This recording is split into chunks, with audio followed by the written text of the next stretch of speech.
Je suppose que pour l'instant tu te sens un peu comme Alice, tombée dans le terrier du lapin blanc. On pourrait dire ça. Je le lis dans ton regard.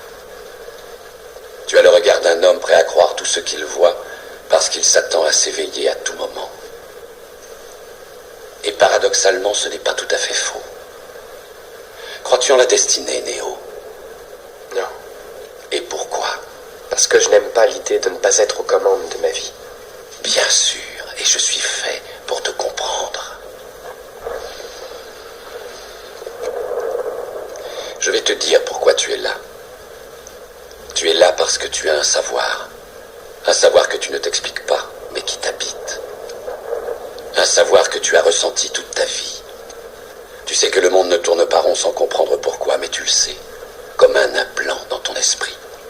De quoi te rendre malade. C'est ce sentiment qui t'a amené jusqu'à moi. Sais-tu exactement de quoi je parle? De la matrice. Est-ce que tu veux également savoir ce qu'elle est? La matrice est universelle. Elle est omniprésente. Elle est avec nous ici, en ce moment même. Tu la vois chaque fois que tu regardes par la fenêtre ou lorsque tu allumes la télévision. Tu ressens sa présence quand tu pars au travail, quand tu vas à l'église ou quand tu paies tes factures. Elle est le monde qu'on superpose à ton regard pour t'empêcher de voir la vérité. Quelle vérité?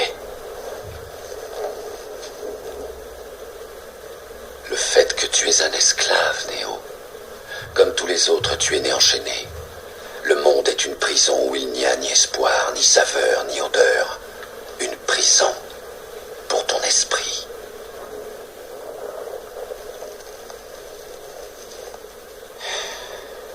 Et il faut que tu saches que malheureusement, si tu veux découvrir ce qu'est la matrice,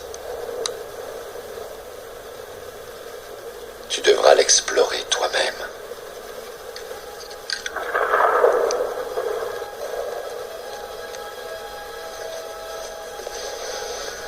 C'est là ta dernière chance. Tu ne pourras plus faire marche arrière. Choisis la pilule bleue et tout s'arrête. Après, tu pourras faire de beaux rêves et penser ce que tu veux. Choisis la pilule rouge, tu restes au pays des merveilles.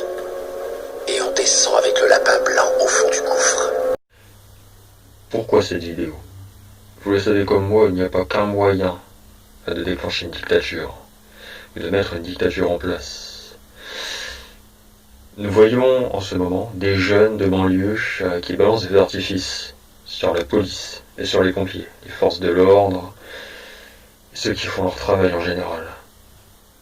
Eh bien sachez que le couvre-feu va commencer par eux. Il va s'étendre petit à petit à la population, de sorte à ce que plus personne ne puisse s'interposer à ce qui va suivre. Ce qui va suivre, c'est la mise en place d'une dictature. Pourquoi commencer par les jeunes de banlieue? Simplement parce que le citoyen lambda, qui ne va pas dans ces quartiers, se méfie énormément d'eux. Il les voit comme agressifs, dangereux. Et lorsque eux seront maîtrisés par le système pourra faire ce qu'il veut du reste de la population. C'est un effet de contraste. C'est exactement un effet de contraste.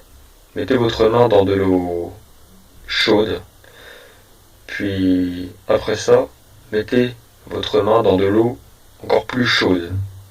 Et inversement, votre main ressentira l'eau chaude de base comme étant plus froide que l'eau chaude beaucoup plus chaude.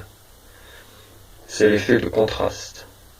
Si je devais poser une seule question aux jeunes qui s'amusent à bombarder les forces de l'ordre, bien que peut-être corrompus par la plupart, mais ils ne sont pas tous endormis, je ne pense pas.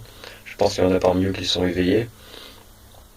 Il faudrait leur demander à ces jeunes, mais qui déclenche ce genre d'événements?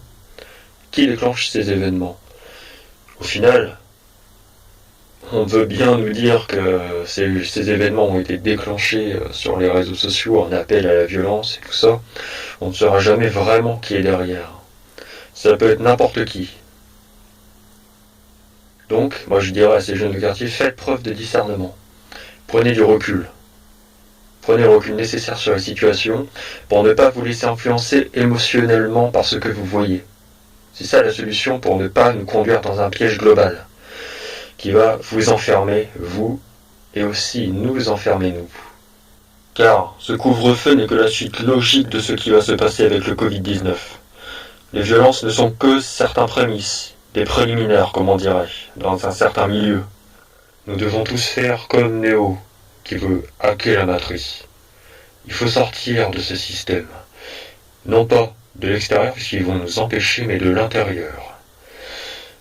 Et lorsque nous aurons acquis les connaissances nécessaires pour décrypter la matrice, ce monde qui nous entoure, qui est qu'une illusion au final, qui se sert de nos ficelles psychologiques et émotionnelles pour nous manipuler et nous maintenir en esclavage, en servitude. Lorsque nous aurons fait ça, lorsque nous aurons étudié, nous serions suffisamment nombreux, il va se passer l'effet du 100e singe. C'est-à-dire que, et ça vous pouvez vérifier sur internet, on a pris un singe qu'on a isolé d'un groupe, on l'a mis sur une île, et ce singe faisait des choses que le groupe ne faisait pas. Il apprenait des techniques, il manipulait les objets comme les autres ne le faisaient pas. Et au bout d'un certain temps, les autres, le groupe, s'est mis à faire la même chose, alors que le singe était isolé, il n'avait aucun contact entre eux.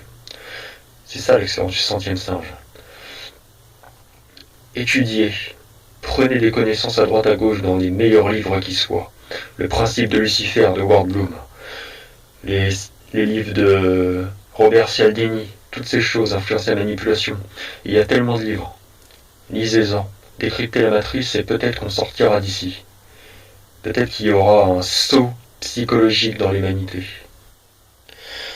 Et sur ce, je vais vous souhaiter une bonne journée ou une bonne soirée. Le temps ne compte pas vraiment avec les vidéos. Et je vais vous dire bisous.